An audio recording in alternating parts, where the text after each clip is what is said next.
ছোট মাছ শরীরের জন্য ভীষণই উপকারী। এর পুষ্টিগুণও কম নয়, আবার খেতেও কিন্তু দারুণ সুস্বাদু।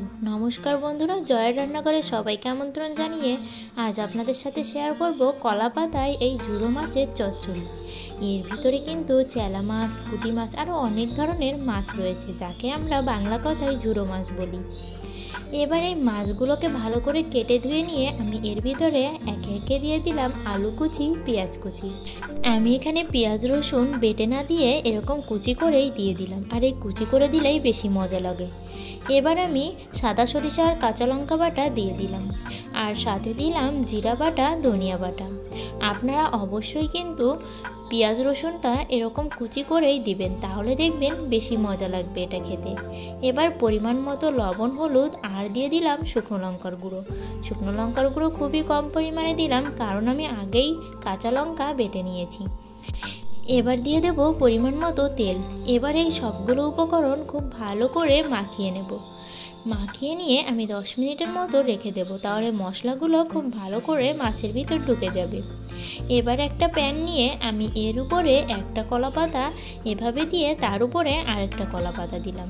সবসময় এই কলা পাতাটা ডবল করে দেওয়ার চেষ্টা করবেন, তাহলে সহজেই পুড়ে যাবে না, ভাজাটাও খুব সুন্দর হবে। এবার এই কলা পাতার উপরে অল্প পরিমাণে তেল দিয়ে ঠিক যতটা জায়গায় আমি মাছ দেব ততটুকু জায়গায় তেলটাকে মাখিয়ে নিলাম। এবার মাছটাকে এর উপরে দিয়ে হাত দিয়ে এরকম চেপে চেপে বেশ খানিকটা জায়গা জুড়ে এটাকে মেলে দেব, কারণ এটা যত বেশি জায়গা নিয়ে মেলা হবে ততই ভাজাটা খুব সুন্দর হবে। আর এবার আমি মাছটা, আলুটা সব কিছুই খুব ভালো করে সেদ্ধ ও ভাজা হওয়ার জন্য আমি এখানে একটা ঢাকনার সাহায্যে কিছুটা সময় ঢেকে দেব। আর দেখো, ঢাকনা উঠাতেই কিন্তু এর ভিতরে অলরেডি ভাজাটা কমপ্লিট হয়ে গেছে। এবার এক পাশ হয়ে যাওয়ার পরে উল্টো পাশটাও কিন্তু ভেজে নিতে হবে। আমি এভাবে একটা থালার উপরে নামিয়ে খুব সাবধানেই কিন্তু থালাটাকে তাড়াতাড়ি করে ধরে উপর করে দিয়ে আবার উল্টো সাইডটাও ভালো করে ভেজে নেব। এপাশ ওপাশ দুপাশে খুব ভালো করে ভেজে নিতে হবে। আর এখানেই আমার প্রিয় বন্ধুদের বলতে চাই, আমার ভিডিওগুলো ভালো লাগলে অবশ্যই লাইক করে কমেন্টে আপনাদের ব্যক্তিগত মতামত জানাবেন।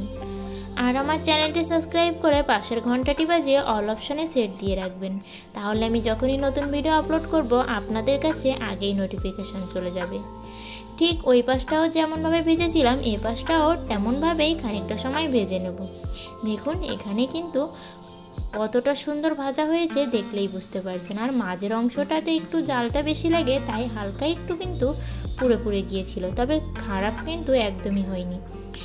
এটা খেতে যে এত মজা হয়, আপনারা অবশ্যই বাড়িতে একবার ট্রাই করবেন। সবাই ভালো থাকবেন।